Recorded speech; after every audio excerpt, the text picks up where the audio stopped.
কৈছো কিন্তু ইয়াৰ কথাখিনি ৰাতি গৈ যদি অলপ চিন্তা কৰো তেতিয়া জীৱনৰ বহু প্ৰশ্নৰ উত্তৰ আমি পাই যাম।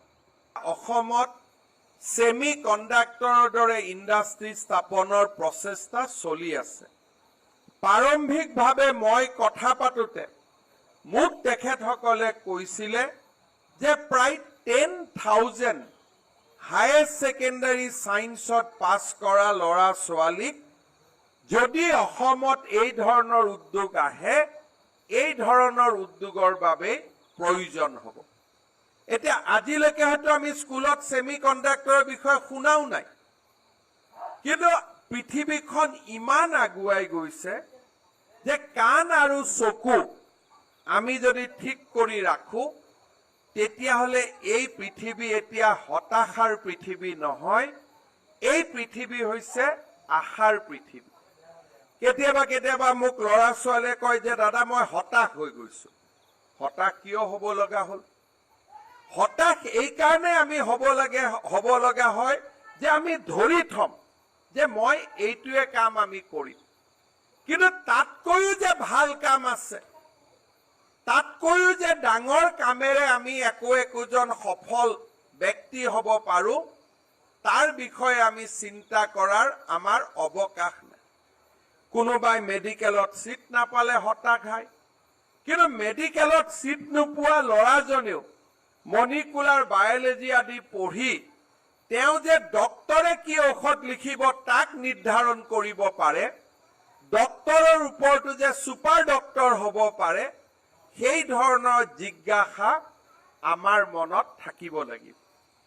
এই পৃথিৱীখন হতাশাৰ পৃথিৱী নহয়। যুগ যুগ ধৰি একোজন মানুহৰ সাধনাৰে পৃথিৱীখন আজি এই অৱস্থা আহি পৰিছে। যদি আইনষ্টাইন হতাশ হৈ গ'লহেঁতেন মানুহে বিজ্ঞান দেখা নাপালেহেঁতেন। যদি শচীন তেণ্ডুলকাৰ হতাশ হৈ গ'লহেঁতেন মানুহে ক্ৰিকেট দেখা নাপালেহেঁতেন। যদি নৰেন্দ্ৰ মোদী হতাশ হৈ গ'লহেঁতেন মানুহে এই নতুন ভাৰতখন দেখা নাপালেহেঁতেন। হতাশা আমাৰ শত্ৰু, আশা আমাৰ বন্ধু, পৰিশ্ৰম আমাৰ বন্ধু, কঠোৰ সাধনা আমাৰ জীৱনৰ সংগী। আমাৰ অসমত বহুত সুবিধা হৈছে। আজি আমাৰ চাওঁতে চাওঁতে অসমত প্ৰতি বছৰে একোখন নতুন মেডিকেল কলেজ আৰম্ভ হৈছে। আমি যেতিয়া কলেজত পঢ়িছিলো অসমৰ ল'ৰা ছোৱালীৰ বাবে 200টা মেডিকেল সিট আছে। আজি অসমৰ ল'ৰা ছোৱালীৰ বাবে 1200টা মেডিকেল সিট হৈছে।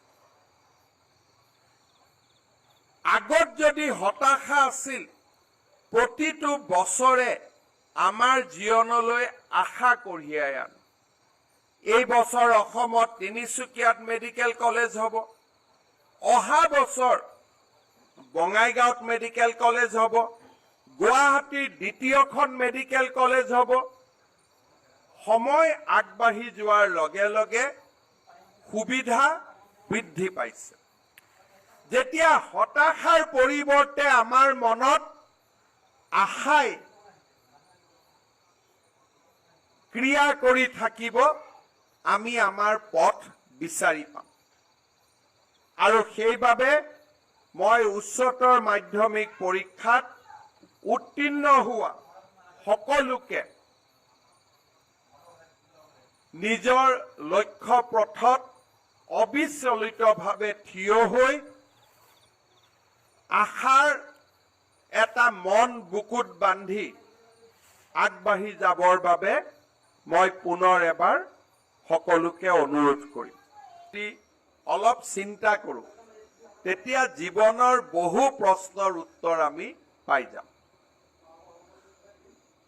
সেইবাবে মই সকলোকে অনুৰোধ কৰিম যে যিসকলে মেট্ৰিক পাছ কৰি এতিয়া হায়াৰ ছেকেণ্ডাৰী পৰীক্ষাৰ ফালে গৈ আছে তেওঁলোকে যাতে সদায় নিজৰ দায়িত্ব জ্ঞান আৰু দায়িত্ববোধ এই দুইটাক লৈ আগবাঢ়ি যায়।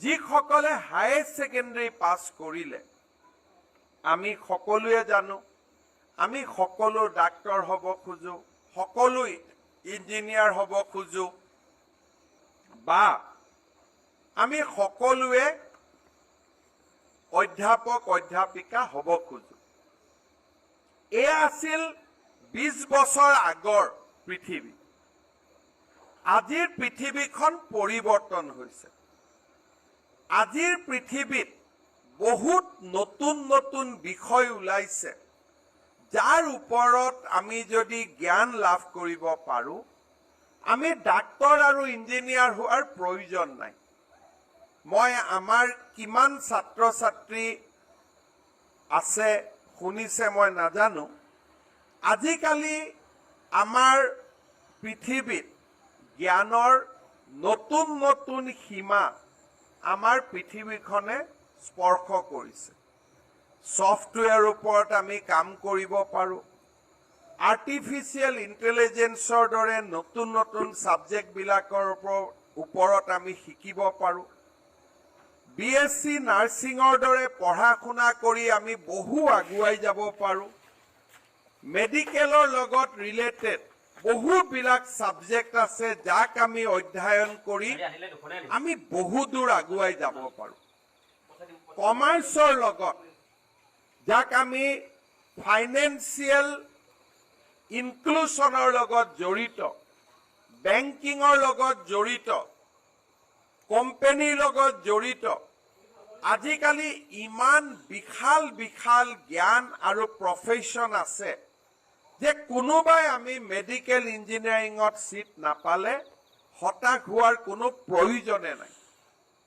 আমাৰ হাতত বহুত নতুন নতুন সাবজেক্ট আছে যাক আমি পঢ়ি শুনি বহু দূৰ আগুৱাই যাব পাৰো কোনোবাই যদি আমি ৰাজনীতি বিজ্ঞানত পঢ়িছো আজি ৰাজনীতি বিজ্ঞান আগৰ ৰাজনীতি বিজ্ঞান হৈ থকা নাই ৰাজনীতি বিজ্ঞানৰ লগত নতুন শিক্ষানীতিত আমি আৰু যেতিয়া নতুন নতুন সাবজেক্ট আমি পঢ়িব পাৰিম কোনোবাই যদি পলিটিক্যাল সায়েন্সৰ লগত ষ্টেটিষ্টিক্স পঢ়ে তেতিয়াহলে দেশৰ সমগ্ৰ ৰাজনৈতিক গতিবিধিৰ লগত জড়িত বহুত প্ৰফেশন আজি আমাৰ সন্মুখত দেখা দিয়ে ইকনমিক্স আৰু ষ্টেটিষ্টিক্স যেতিয়া আমি একেলগে পঢ়িব পাৰো তেতিয়াহলে আমি বহুত বেছি কোম্পানী আদিৰ বহুত ব্যৱস্থা মাৰ্কেট এনালাইসিসৰ পৰা নতুন নতুন বজাৰৰ পৰা ট্ৰেন্ড কি হ'ব আগলৈ গৈ কি হ'ব বহুত কথা আমি বুজিব পাৰো হায়াৰ ছেকেণ্ডাৰী সায়েন্সত পাছ কৰা প্ৰতিজন লৰাই বেসিক সফটৱেৰৰ ওপৰত জ্ঞান আহৰণ কৰি তথ্য প্ৰযুক্তিৰ জগতখনৰ প্ৰতি